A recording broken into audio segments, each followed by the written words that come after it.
Hi, I'm Othais, and this is the Chilean Carabina Modelo 1895, lighter and handier than our last episode. As we'll soon see, this is the baby bear to the long rifle's papa, and yes, there is a mama bear, but more on that after we get a look at this in the light box. With an overall length just under 37.5 inches and weighing in at 7 pounds, I find that I would much rather carry this around than the long rifle. And yet we still have a 5-round magazine feeding from stripper clips and chambering that 7mm Mauser cartridge. The action is of course the same as well. It's not an episode of Primer without a brief word of thanks to Ballistol for helping making this possible. Even before their direct support, we've used this wonderful dual almost all oil to keep our collection of arms both working and unmolested by the ravages of time. But don't just take my word for it. Grin says, I will say, after the partnership with Ballistol, I did actually bite the bullet and purchase some. I actually do love the smell. It reminds me of black licorice. Anise oil, I believe, is in it. David said, ditto. Bought 2 cans and like the smell too. It is important that they, Ballistol, know that their sponsorship is paying dividends. JS said, love the fact it's non-toxic. Been using it on my Opinel wooden handle hunting knives and saw, leather slings, holsters, and belts. Thank you for introducing a product. Bought several Ballistol liquid and spray cans. Please try Ballistol out for yourself and let us know how it performed, whatever the task you put it to. And of course, the bulk of our funding actually comes from you, the viewer and micro donor. Please consider joining us for as low as $1 a month and help us keep the information coming. Last time we covered the adoption and various purchases of the Chilean 1895 long rifle, which had replaced in service the Mannlicher 1888. While this wedge-locking straight pull had some significant disadvantages to the then very new Mauser, one glaring issue was that it made a poorly balanced carbine. Thankfully, the Mauser was readily adaptable to being much shorter while retaining the same service cartridge and a lot of parts interchangeability with the more numerous long guns. As we also covered last time, this is mostly a Spanish 1893 clone with some minor refinements. In addition to their long rifle, Spain followed on with a cavalry carbine. This was a snub-nosed affair that lacked a bayonet lug. While certainly useful, it seems that Chile was looking a little bit further ahead. Before the adoption of the Mauser, Chile had fielded a fair mix of shoulder arms, including Spitzer and Winchester carbines. It's now likely that they had the chance to standardize between rifles and carbines and wanted to go all the way, so they opted to not just consider the cavalry, but also the artillery, engineers, and other miscellaneous troops, the kind that would require a bayonet. The best available option for modification appears to have been the Brazilian carbine of 1894. This shortened Spanish 1893 style had an exposed barrel and used a single-piece front sight protector which was pinned in place. While it had no bayonet lug, the layout wasn't prohibitive like the snub-nosed Spanish carbine. A lug simply had to be added. With a couple fittings changed, yeah, okay. Now, I should point out the Brazilian 1894 saw joint production under both FN and Ludwig Lowe, so I can't be 100% certain who was first forwarding the design. I suspect it was a police carbine offered from Lowe, which was reworked a bit by the client and then put into service. Regardless of exactly where it came from, let's get a look at how it differs from the long rifle we saw last episode. Alright, this is a whole lot handier, as if you couldn't tell right away. Things in common are, of course, our metal butt plate, straight wrist stock. The entire Mauser action is the same, although we now do have a turned-down bolt handle. This was meant to prevent it from banging around and causing problems for cavalry or artillerymen who want a more compact form rather than the leverage of being able to have the straight bolt. If we bring her on down, we have a shorter, improved rear sight. More on that in a second. And then if we get to the front, we've lost a lot of forend, which really tends to be the big difference, and a lot of barrel. We still have a shorter length segmented clearing/cleaning rod and the same band retention, although we are side slung. At the front, we have a pressed on front sight base, so down the front of this guy, and then wrapped around it like a big old taco shell is a front sight protector that is then cross pinned into place to keep this guy nice and secure. So not a terrible system, very easily serviced and very inexpensive to do. The carbines do take a bayonet, making them universally applicable. On the left side, we of course have another fixed swivel, so this is not clamped like we saw on the long rifle. And then if we scooter on down, we're going to see another side swivel. This is built just like the underside swivel of the rifle, 2 screws set into the stock. This has a saddle ring though, so you can have a single point sling attachment for over the shoulder for cavalry. You don't have to use this if you're artillery or whoever else, you can set it up how you need it. And then if we flip it over, you'll see that we actually have a plate that goes through to receive those screws so that we're not putting unnecessary strain through the wrong grain direction of the stock. Carbine rear sights are graduated up to 1400 meters instead of the 2000 from the rifle. They should have the same 0 point, in this case 300 because it's a pre-Spitzer rear sight. Notice the 1 button. That probably explains why this particular example is so heavily worn. It never went through refurbishment. As a matter of fact, it vaguely has a kiss of rifling left. I know we got here quickly, but I'm thinking it's time to get this into Mae's hands for demonstration.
Super handy and likely super effective, but for now let's talk numbers. Recall from last time the initial contract from December of 1894 called for 50,000 rifles and 10,000 carbines, so these guys were there at the start. Another 10,000 carbines were ordered in July of 1895, and as far as we know, that's it for these guys. Which doesn't make a lot of sense because an 1899 Chilean inventory lists 24,559 Mauser carbines on hand. That's 4,559 more than they ever ordered. However, the total number of rifles and carbines does seem to roughly reconcile with the totals of both ordered to that date. The most likely explanation is that somewhere along the line, roughly 5,000 rifles were swapped out for carbine deliveries instead. Unfortunately, we don't know when or why. Now, last time I promised to cover some service history for both the rifle and carbine. Thankfully, for the most part, neither was used for their original intended purpose, the border dispute with Argentina and the various arguments with Peru. This was not always obvious though. In 1898 and again in 1901, tensions swelled, so much so that during the latter, Peru recalled their diplomats from Santiago. Border violations between Chile and Argentina poured fuel on the fire. Both countries would stock up further on artillery and small arms. Thankfully, however, in 1902, the border issue was finally ironed out. British arbitration was completed and the map was set in stone. Earlier that same year, England, Italy, and Germany had pressed Chile and Argentina into limiting their naval armaments. The effect of both agreements cooled the tensions off nicely, and both countries settled down for a while, which, for our show, means few to no arms purchases. This meant that for a time, the Chilean Mauser underwent a dormant phase. This was also when our big influencer, Emil Corner, was finally dethroned. In 1904, he was given the title Inspector General of the Army, a role that moved him out of his influential position in terms of Prussianizing the army. Strangely, this did not cool the German influence, rather more radical junior officers fully embraced the changes and carried out his work without him. In 1910, he retired fully from the Chilean army. That same year, Chile sought out more arms for another brewing territorial crisis. Once again, this had to do with Tacna and Arica, mining regions in the north that had been in dispute since before the war in the Pacific. Just as a brief summary, Chile had extended its influence and business capital into this Peruvian region and its mines for many years, despite not being Chilean soil. At least not at that time. By right of conquest, though, things changed. The majority Peruvian populace was then ruled over by Chilean interests. There was supposed to be a plebiscite a decade later, but that never came, and tensions brewed for years to come.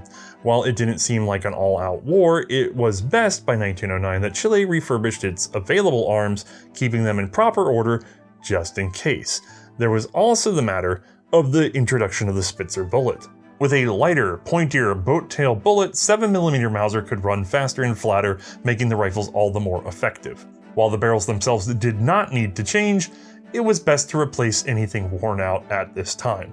They would of course need to change the rear sights though for the new ballistics. We caught a glimpse of this in our last episode as my rifle, over here, has the updated Spitzer rear sight, whereas the originals had a single button slider and of course slightly different markings and notches for range. In November of 1909, there was a call from the Director of Materials of War for 46,000 rifle barrels and 12,000 carbine barrels. Now, in considering rebarreling the carbines for Spitzer ammunition, the Chileans likely ran into the same problem as the Germans. The original Carabiner 1898 was frankly too short-barreled for the hotter, faster-moving Spitzer cartridge. The resulting fireball, noise, and concussion were awful for the shooter, or especially anyone around him. It could be tamed, however, by using a slightly longer, but still shortened rifle barrel. In Germany's case, it was to be the Carabiner 98A. For Chile, it became the Mauser Carabina Alargada, a long carbine. I actually happen to have one here, so let's go ahead and get in the light box. With an overall length of 41.3 inches and weighing in at 7.6 pounds, this obviously splits the difference between our carbine and the long rifle, though it's still much handier than the latter. Once again, we have 5 rounds of 7mm Mauser. These would be Spitzer right out the gate, feeding from a stripper clip into the flush magazine. The action is entirely the same. Now, the actual construction of this carbine is riddled with scandal. Once the need for barrels was identified, tenders were put out to DWM and OEWG Steyr. Chile wanted rifle and carbine barrels, new sights for Spitzer ammo, and replacement stocks and handguards. I'll point out now that right away the Chilean Arms Commission, now led by Aristides Pinto Concha, fired back up the line something to the effect of, hey guys, if we want longer carbine barrels, we're going to need to tell the manufacturer that we need longer carbine stocks, so the bayonets will still work. This was recorded within days of the request to price ordering said parts. That was during March of 1910. In April, it was repeated, and again in June, all without apparent response. Now, OEWG Steyr in Austria was happy to produce either older ladder sights or newer tangent rear sights for Chile. DWM, however, only wanted to produce tangents. OEWG therefore took the contract. This had somehow reduced to just 20,000 rifle barrels and 6,000 carbines, though some claimed 6,500. 20,000 stocks and handguards, and 30,000 rear sights. Apparently, a supply of replacement receivers was also ordered, though I don't know how many. Orders were also placed with Keller and Company in Austria for 30 million rounds of the new Spitzer cartridge. This large order quite upset DWM in Germany, who likely felt that Chile was their client, and it seems likely that they sent their agents to grease some palms, as shortly after all of these parts and the ammunition was delivered, all hell broke loose. Complaints about the Austrian workmanship in both the barrels and the ammunition came boiling up the command chain. Much of this seems to have either originated from or was massively radiated by Bunin Rivera, the officer we mentioned last episode, who had been serving with Corner practically from the start, a man very likely to have been in deep contact with DWM.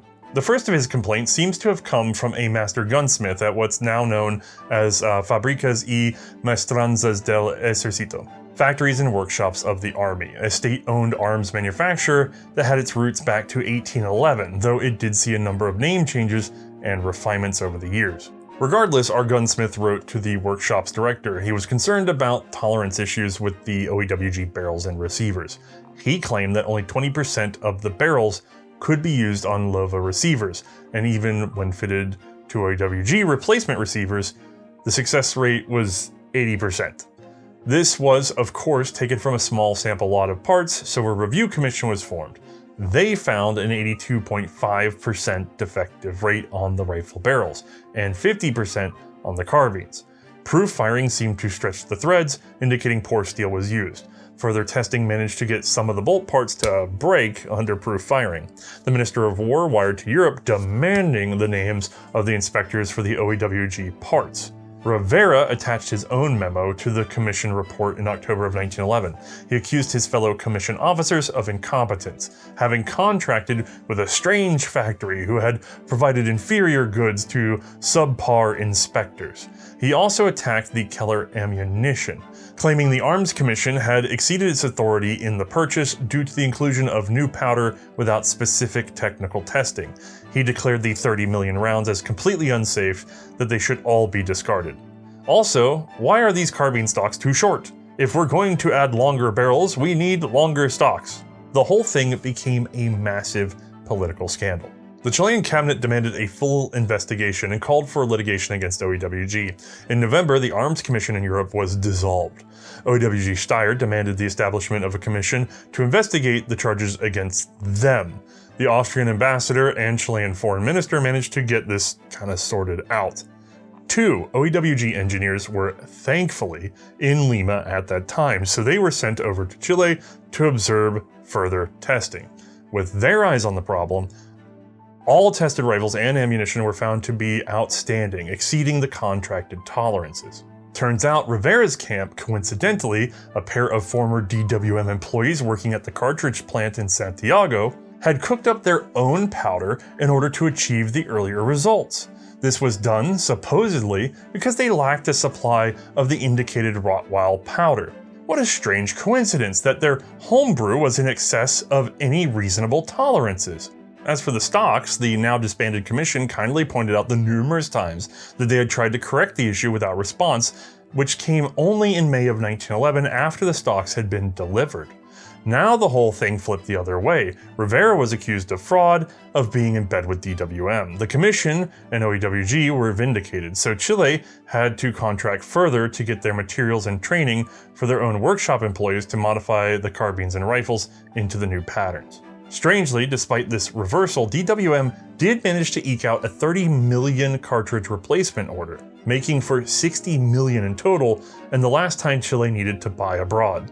Conversion to the Spitzer cartridge was fairly simple in and of itself. The sights just had to be changed out. However, this was also an opportunity to inspect and repair rifles. The same was true of carbines, plus the chance to upgrade them to longer barrels for the Spitzer round. Again, this was a project under FAMAE. The resulting modified long arms would be called the 1895 12s, though there is some confusion if rifles ever took on the 12 designation.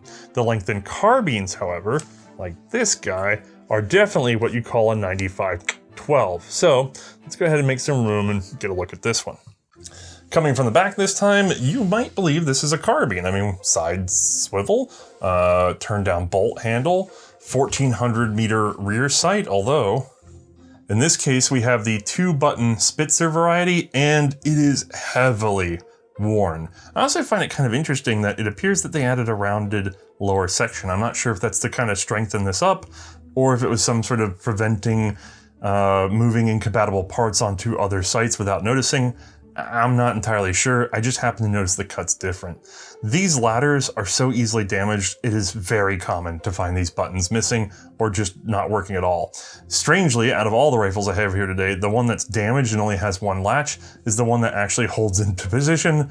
So hey. Working our way forward, we finally notice the difference. It just keeps going.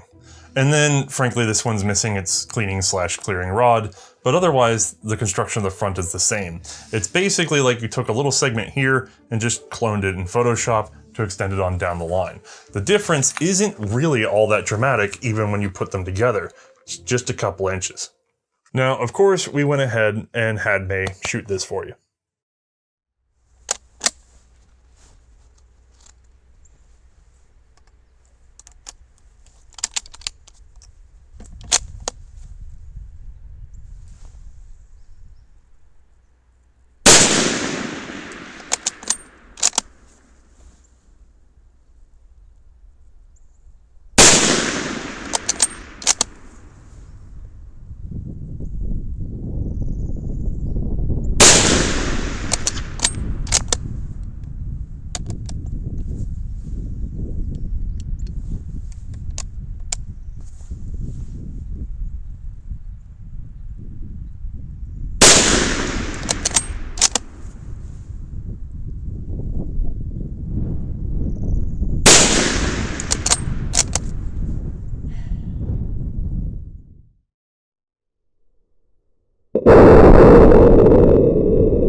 Seems alright. Now, service life for all of the Chilean 1895 Mausers was thankfully quite limited. For starters, it was augmented in 1912 by a rifle we've seen before.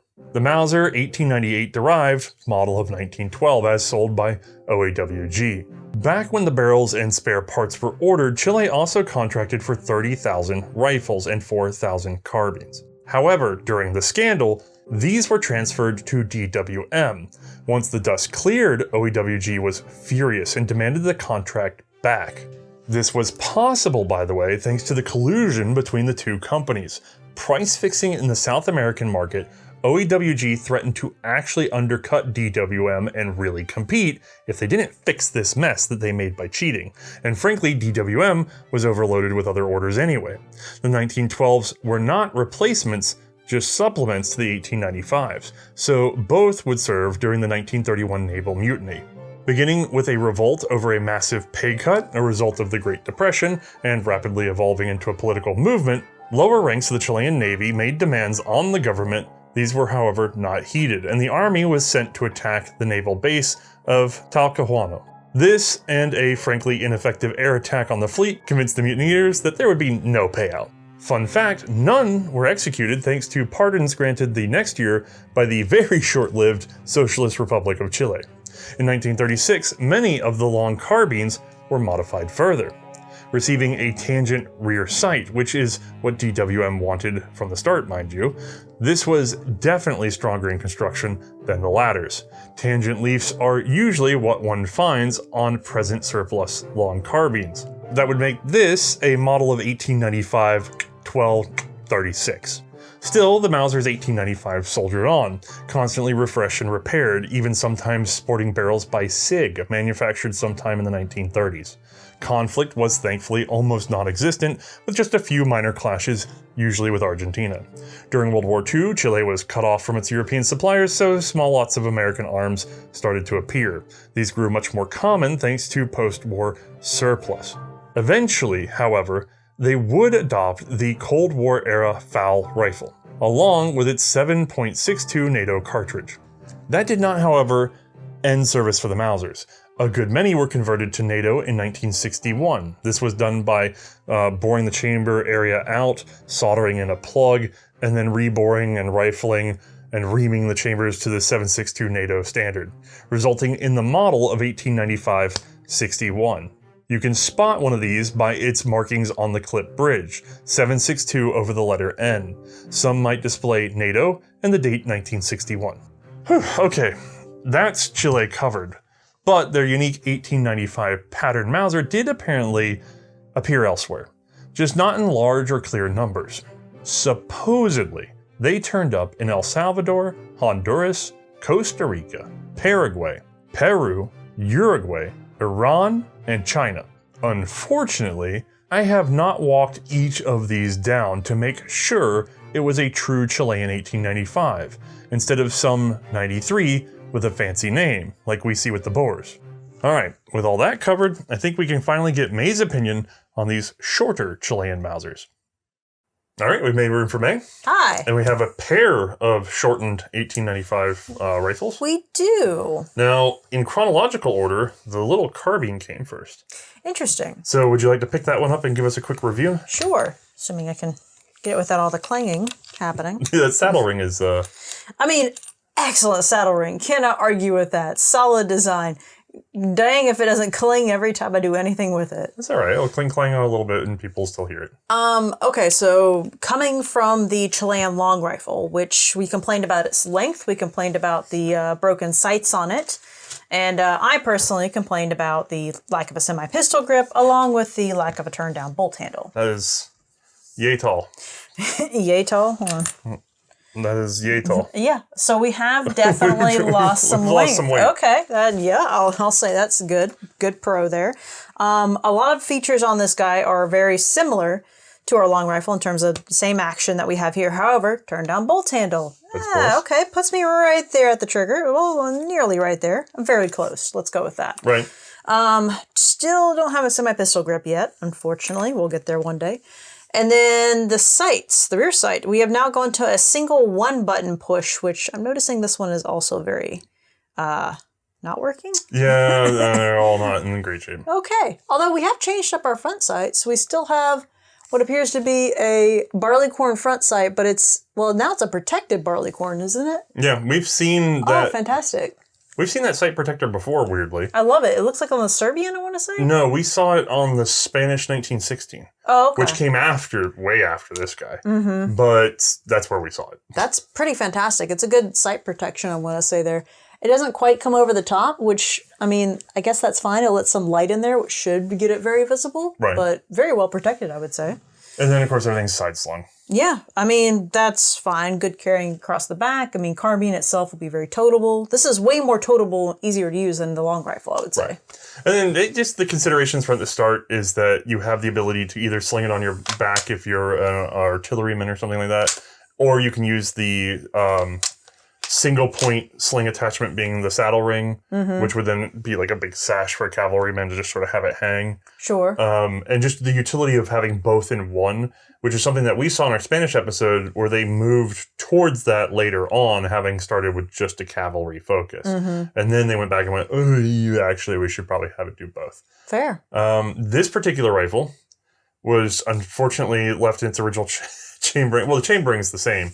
But the sights were set up for the non-Spitzer, the pre-Spitzer round nose bullet. Oh, okay. We didn't have the materials on hand to make that. We just went ahead and shot it with a Spitzer because everything else was being run Spitzer and we wanted to have a comparison between them. Sure. You know, last time I don't think we really got into detail about actually shooting the 1895 now that I think about it because we're so busy comparing it to the 93.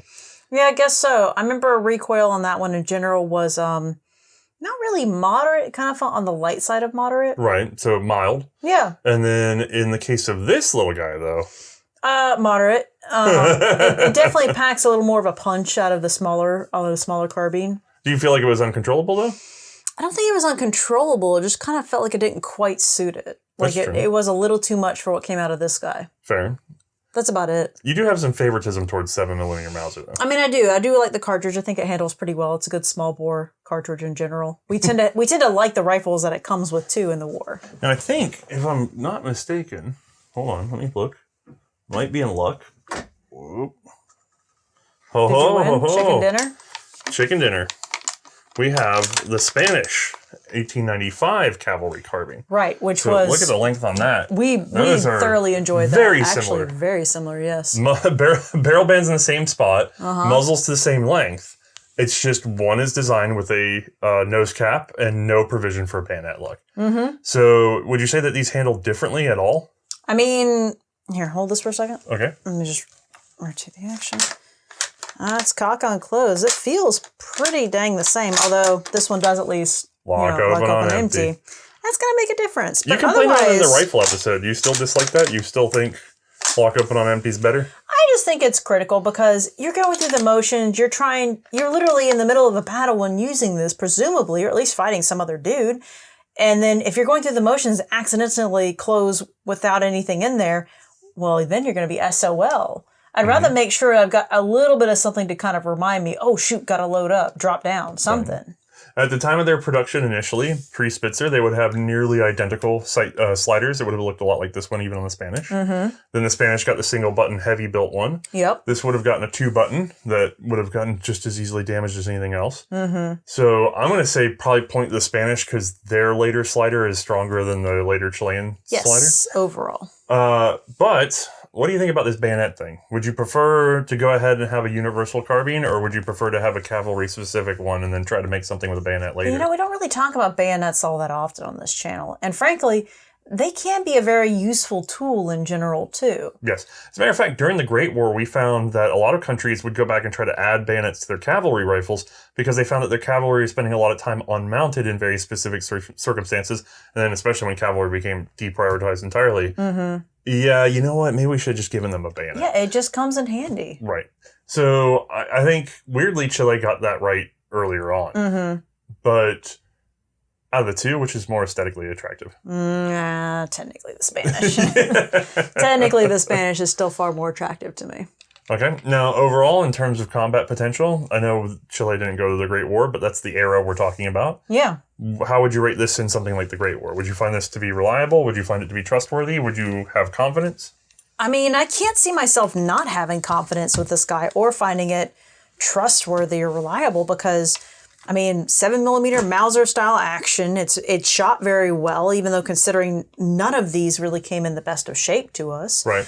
And then on top of that, it's got a decent front sight. The only thing it's really missing is a semi-pistol grip, frankly. Right. That's it. Otherwise, it's pretty dang perfect. Yeah, just a little too barky, I would guess. Just a little too barky. Right. A little bit. All right, well, let me take that. And let's talk about the gun that tried to improve on that, because this started life as a carbine, and then because of the introduction of a a Spitzer cartridge that was moving faster, throwing more poof out the front, Okay. they came up with this, which would be equivalent to the German Kar 98AZ. So did they put a new barrel on this guy to make it longer if it started as a carbine? Yes, so you would have had what would have been originally one of these guys from, the 1890s. Okay. And then once Spitzer was introduced, so that receiver could be anywhere from 15 to 20 years old, somewhere in that range, before the barrel was added. So not a great deal of age for some of these rifles, but certainly, well used by that point, some of them. Chile actually kept a lot in reserve all the way up until the Spitzer conversion, so many rifles were still in very good shape, or maybe had been rotated out to suffer less wear, but some were dogs. Right. So it would have gotten a full refurbish when it was put together. And then later on, those particularly went through another refurbish to get a tangent sight, which we don't have here, but is very common in the surplus market. You guys should be able to find one. Yeah, I've got the sad 2-button missing 1-button sight. Yeah, we actually swapped one of the buttons off of the rifle onto that one to try to get a hold still while we were filming outdoors. None of them really held that well. They all None of them all around. whoop, whoop, whoop, whoop. It's fine. It's one of those things where it's like, it would have been actually a little bit nicer if they had a tangent adjustable rear sight to a degree. Even a lot of ladders still have a tangent aspect. Then you flip it up for the ladder, right? Right. These are just flat. Yeah. So there's no tangent adjustment. You just go boom, straight to ladder, which does at least help in one regard, which is that if that slider wanders around, your flat zero holds because it never bumps up the sight from sliding around. So I guess the one blessing is that wandering around doesn't affect you until you get past 300 meters, or by the time they add Spitzer, it becomes 400 meters. That's fair. Sorry. No, okay, so essentially, like you said, we have gone from the carbine to the short rifle in this respect, and it is longer, definitely, but it's not too hefty. It's between the carbine and the long rifle, so It's actually a pretty okay length as is. I do kind of love, by the way, we always say short rifle here, and then like a lot of Europe will say musketon or something like that. The Chileans appeared to have called this the long carbine. Which I love. I see. Okay, long carbine. Yeah. Is it a short rifle or a long carbine? I kind of like that. But because it came from the carbine, that kind of makes sense. It's the long carbine. Yeah, it's the long carbine. It is what it is. I'm going to call it that. Okay, the long carbine. Perfect. Looks like we have the same front sight protectors on this guy. Yeah, it really is. Okay. It really is identical all they did was every way. Take this segment here and just like copy paste. Yeah. I mean, that's all they did. We could have just done that in Photoshop and that would have been it. Stretch tool. Okay. Sure. Now, the only thing I actually did notice about this particular example, though, difference-wise, and it did stand out, and that's, if any of you had keen eyes and you noticed earlier, I smelled this rifle for a brief moment while he was on one of his talkie bits, because I was smelling, this one sticks a little bit, and I'm fairly certain it's from the wear of the rifle itself. However... Do you think somebody put some WD-40 in there? I wondered, and so I was sitting here like while you were on... Do you smell it? I smelled it, and I was like... Do you smell the devil's lubricant? I don't smell it. I smell a little bit of Ballistol, which is fine. That's what we used. To be fair, we probably hit it with a little Ballistol getting it to move again. Yeah, that's the thing is that I don't think it's actual WD-40. I think this actually has enough wear on it that you're able to wiggle it just enough and it can bind a little bit. So if you notice like one or two times when I was cycling the action when filming, it actually just it bound as I was pulling back to extract the round. WD-40 is a deal with the devil. When you spray it on, yes, things will move. It's water displacement. Yeah, that's true too.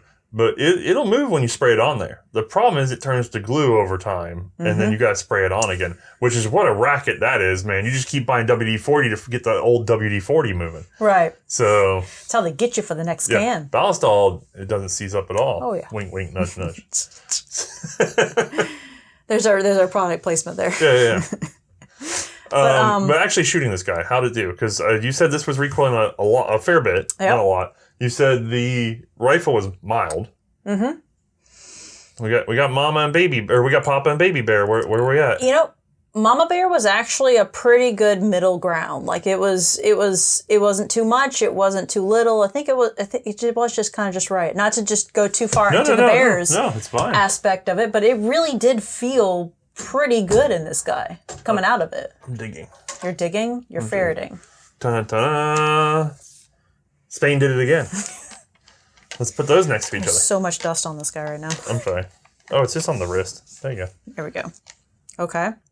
Well, we have a longer vizier. It looks like, I don't know how straight your knees are, but unlike our previous, so the interesting thing is the 1895 Spanish carbine and the 1895 Chilean carbine are very much of the same pedigree in that they were designed at the same time as an offering from Lova, right? / Mauser. These guns, however, are totally independent of each other. This long carbine from Chile was done in response to Spitzer ammunition.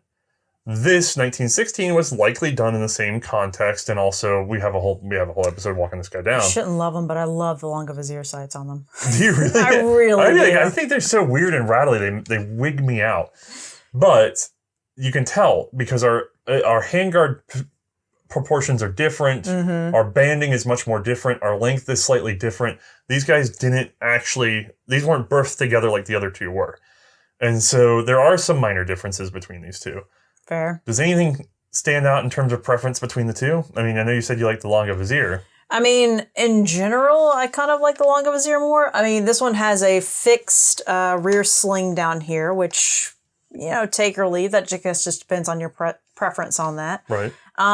It looks like it has a nice gas port vent here, which I can't argue with that being potentially useful. I kind of like that. That was in response to the fact that 93 did not have the best ability to diffuse a failed case, which the Chilean never got updated for. And then, now am I seeing where they added barrel onto this guy right here? No, this one's a thicker barrel out, and then it's turned down. This tends to be tapered the whole way. Is this for more heat mitigation, I'm guessing? I'm not really quite sure why they stepped the barrel. It might have been actually just to reuse available wood. I gotta go back and watch our own episode again. To be honest with you, my memory's not that great. And then I can see the front sight, the protectors on this guy right here are a little more covering over the top, which they're letting in a little more light from the direct top, which I think is actually probably better. Maybe. I'd want to do a comparison. I thought we were worried about confusing your protector for your sight. Yeah. Maybe that was something we thought about. Although it's curved, I feel like that'd be really difficult to kind of tell the... So, not a huge difference, but slight favor to the Spanish, you think? I think so, yeah. The Spanish also has the drop floor plate in most cases, which that does not. Oh, okay. That's kind of a nice little added. Yeah, it's a easy unload and clean feature. Okay. And then... Oh, look, I know I'm empty. Hold on, open. Yeah. Hole open on empty. Yeah. So, yeah, probably some points here. The interesting is most of these, you'd start with a modified rear ladder. This one, they started with a longa vizier of sorts. And then eventually they went to a tangent, and that went to a tangent. Huh. And we don't have examples of either of those here. Did they change much of the wood there on the fore end for that? No, they just switched it to same with that one. They mostly just switched it to a tangent. Oh, okay. So, it's, it's very interesting that both eventually, it's funny to see them sort of start at the same place and then branch out a little bit, not a lot. Yeah. And then kind of come right back together so that they end up almost just came to the same same conclusion, which is really interesting. Yeah, it's like tangents are really strong. I would say that the longa vizier is still a lot stronger than that ladder. Oh, yeah, longa vizier. It's pretty hard to... I find this easier to adjust than that, too. Oh, yeah. It is very easy. But it's also, even though it's so bulky, it somehow is just more rigid. All right, so Spanish comparisons aside, if you had to choose between the long rifle, the long carbine, or the carbine, which would you choose if you had to go into the Great War? Y'all probably won't believe me when I say it. I think I would actually go with the long carbine on this one. Normally, I'm all for just the carbine in and of itself. However, that being said, I do feel like the recoil was a little too much on the carbine for 7mm Mauser. Just didn't quite fit it, you know? Whereas this guy, the long carbine, I'm going to assume it really is the wear of this particular piece itself. I don't want to add that in as an actual tick mark back down for it. Because otherwise, it's pretty much that boy, but in this one, but with a better recoil mitigation. Yeah, I would actually agree with that. It's different. I suspect that if you were to really sit down with the Spitzer cartridge and compare groupings at certain ranges between that and the long rifle, I don't think you're getting much extra out of the long rifle. That's fair. I bet it's marginal at best and well within the parameters of a single shooter versus another shooter. I would have a lot of confidence in that. As a matter of fact, I think that's a very strong contender for just a good World War I era rifle. Sure. And it does technically appear before World War I, just not with the tangent sight. It appears with the flat sight like we're seeing on this particular example. And so I'm a little disappointed by that flat sight. Yeah, unfortunately, it doesn't quite. You could steal a Spanish follower and you'd be in good shape, though, for the both of them. There we go. That's what I want. But otherwise, yeah, definitely not a bad pick. Okay. Well, what do you think? Any final thoughts on these Chileans? It was good to have the perspective. I'm glad we were able to get a hold of, or loaning out all three of them, essentially, so that we could see just the transfer from like being like, you know, ages wise, how they improved from the long rifle, and they're like, oh wait, no, we need something smaller. Oh wait, no, we need something in between. Right. It's kind of interesting to kind of get that perspective and be able to shoot all three of them to see where they went. It's also nice to come back and talk about the 1893 a little bit more, as I frankly consider these to be just an 1893 with a little tweak. You know, we don't tend to say that Spanish Mausers that have flip down floor plates are not 1893 derived, but a flip down floor plate like we just saw is way more of a change than just adding that lug on the back of these things. Yeah, I agree. So I consider, and then a lot of people get confused because there's a lot of guns that are called Mauser 1895s that are 1893 dead clones. But they get confused with the Chilean. Clones? Like the dead-on clones. They don't have the little thing, you know? Okay, yeah. But they were adopted in whatever year for a reason. They took on the moniker 1895. Sure. And so even now I struggle because there's all sorts of references like, oh, this country got 1895s. And I'm going, are they Chilean 1895? And it's actually kind of difficult to sort this stuff out. Yeah, that's fair. So it's nice to be able to talk about sort of the breadth of the I consider this an 1893-ish. The breadth of that family, because you're talking about the Swedes, you're talking about the Spanish, you're talking about the Chilean style, and then you're talking about all the places they were sold in addition to those countries. Sure. And I think it's very telling of how much market Mauser took with his invention, regardless of who made it and who adopted it. The market was absolutely saturated with Mauser. And then it goes on to influence even the U.S. rifles and, you know, things like that. Yeah, it's a good rifle. Yeah, and can't argue with it. Solid action. We skipped right over it in terms of just covering Mauser evolution, but it's nice to come back and be like, okay, hold on, there's more story here. Sure. So, can't argue. Well, I think we're good, right? Yeah, I don't think we have any executive producers for this particular episode, but if you are curious, you can reach out to us at C&Rsenal.com/contact. I'll put the little blurb up right here so people can see that, where we announce your name at the end of the episode if you're a direct supporter of this specific episode. Otherwise, fully patron-funded show. Right. Thank you, patrons. Patreon and Player are the number one way we are funded. Yes. We have extra little titty bits coming from merchandising and a little tiny grain coming from advertising, but that's really where it's all coming from. Yeah. So thank you guys. If you guys enjoy it, keep doing it. And by the way, we do not have a patron reward for a Discord server. We just have a Discord server. Oh, yeah. It's just free for anyone to access. Yeah, it's always publicly available at the bottom of the website. Yeah. All right. Well, I think that's got us covered. Sounds good. All right. Bye, y'all. Night, everybody.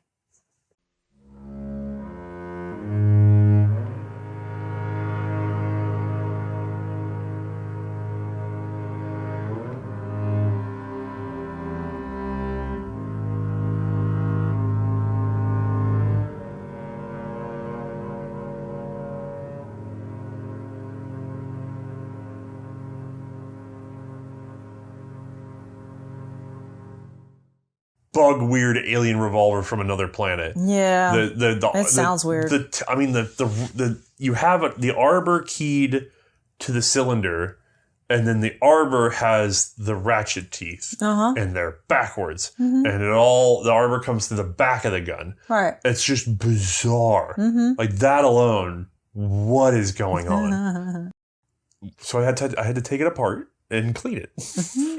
And I removed the front radiator grill and found more dandelion tufts than I've ever seen in my life. Oh my goodness. Yeah, I have never seen that many piled up. Stuffed like a big pillowcase. You know, you build a bear? I think I could have built a bear with a damn amount of dandelions in there. Oh, it was insane. I don't know how they didn't catch fire all in there. Oh, I don't know. So all over the battery terminal, all over everything. And then what he later found out is that he had brush hogged over the front grill, which had fallen off from rust. Can you imagine the sound that made? Well, he still has the grill, and I'm looking at it, yeah. So he had to change all the blades. And so if I go to flex on that, you'll hear a nice click. I'm unsure how much of that is this gun being 100 plus years old, and how much of it is what the military was complaining about at the time.